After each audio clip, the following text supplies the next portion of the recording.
This is the Cambridge van Coudenhove Kalergi.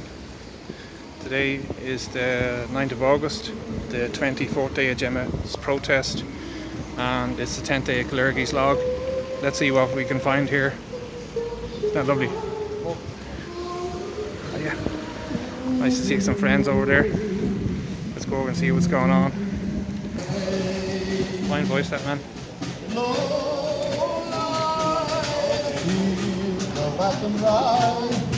Thank you.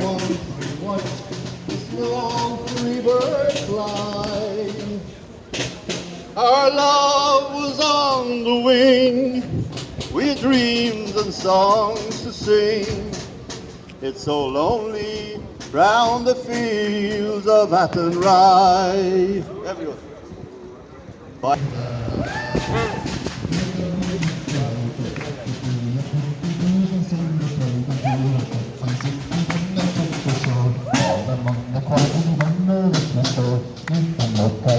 Something crossed my mind when I looked behind. Nobody I could find upon the stick. The woman hearing up the road said, "You come but there wasn't much involved." And I rocked the water bottle and wanted to take the hole.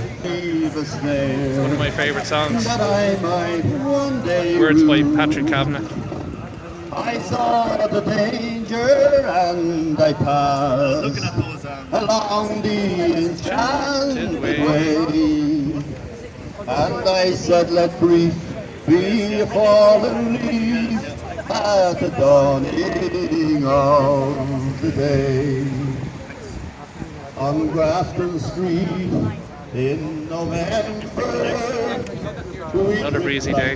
Along the ledge of a deep ravine where can be seen the work of passion's pledge. The Queen of Hearts still making cards, and I not making hay. Oh, I love too much, and by such is happiness blown away.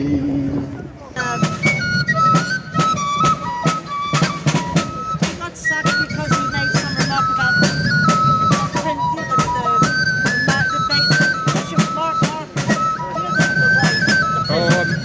Marco, make it Marco.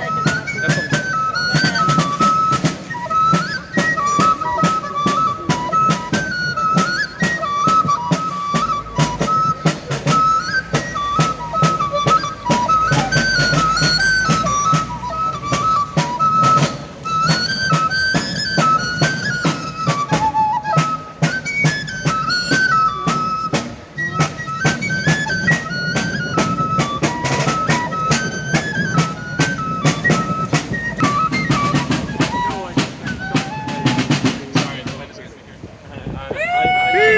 Well done, well done.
This old Irish blessing to the 10,000 Irish homeless men, women and children who remain on our streets, in doorways, soulless hotel rooms, under bridges and overlooked by our government.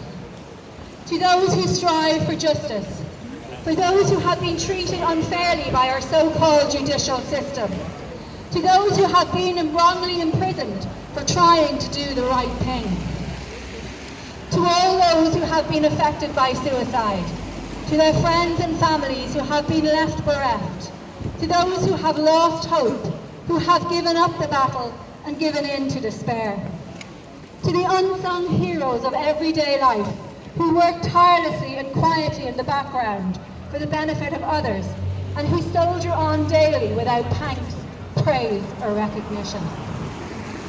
To all those who live in physical or mental isolation, grief and despondency, who feel neglected, forgotten, friendless and alone. To all those affected by poverty, enslaved by debt, whose quality of life is rationed because of glutinous government taxation.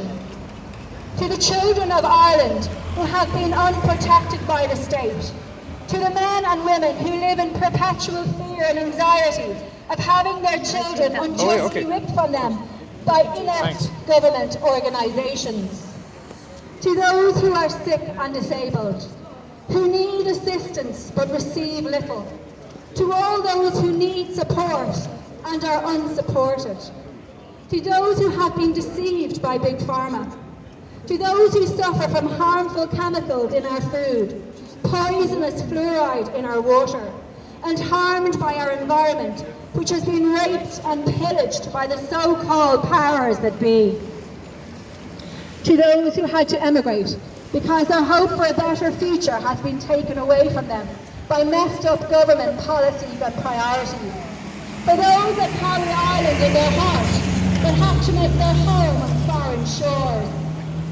And finally, for those that continue to live a lie, those that deceive themselves, for those that know the truth but choose to hide it, for those who hear the truth but choose to stay silent, for those who sleep while our country ebbs away, that all may waken and stand with us here, so we can make our country a fair and just land, a land that our ancestors would once again be proud of. Come and join us here, join our protest each day, and help us, support free speech. It's time to take this country back. May you see God's light on the path ahead when the road you walk is dark. May you always hear, even in your hour of sorrow, the gentle singing of the lark. When times are hard, may hardness never turn your heart to stone. And may you always remember, when the shadows fall, you do not walk alone. God bless. Hey, wonderful, wonderful, wonderful. Years, and now it's been ripped out of Ireland. The people have been taken off the land, but due to a concern with environmental issues. That's the reason they're using it. This is with the Mercer agreement, and we know 4,000 farmers protesting across the country, not letting the cattle come into the markets that are being sold because the price is outrageous in comparison to the work that the farmers did to rear the cattle and feed them. The price that they're getting for it is not justified.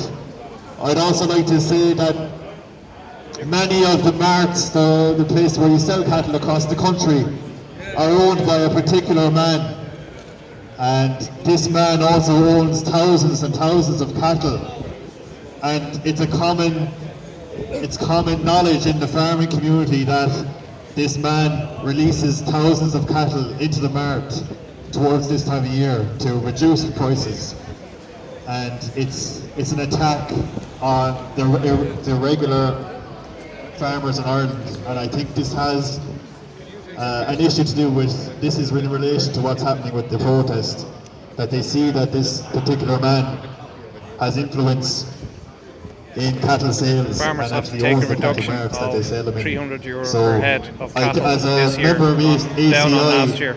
I hope Gemma would agree with this. I think we stand with the farmers that are standing outside the markets across the country and demanding a price, a fair price for their cattle. Delighted to hear that.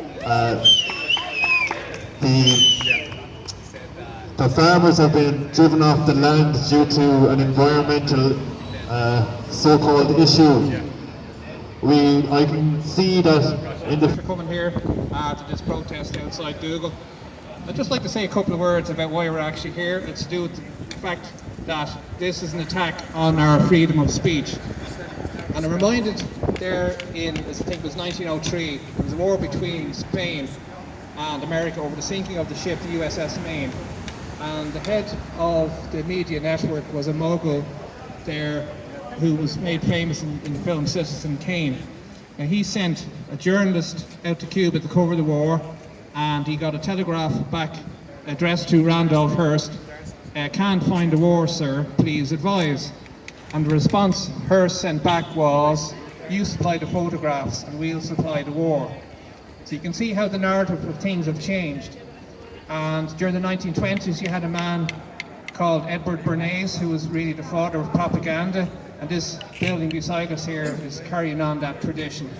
But before the Wall Street crash, there was actually a journalist who said that he felt that the role of citizen had changed from patriot to consumer. And you can see that saying is just as relevant here today. So that's why I think we have to concentrate on the matters here, is to do with who controls the narrative of what we can say and the right to say what we want to say. And I hope this movement continues and gains more momentum, and it's lovely to see such friendly and familiar faces here today, and thanks for listening. Where do we want it? Now! Yeah! Yeah! That's my voice. Out! Out! Out!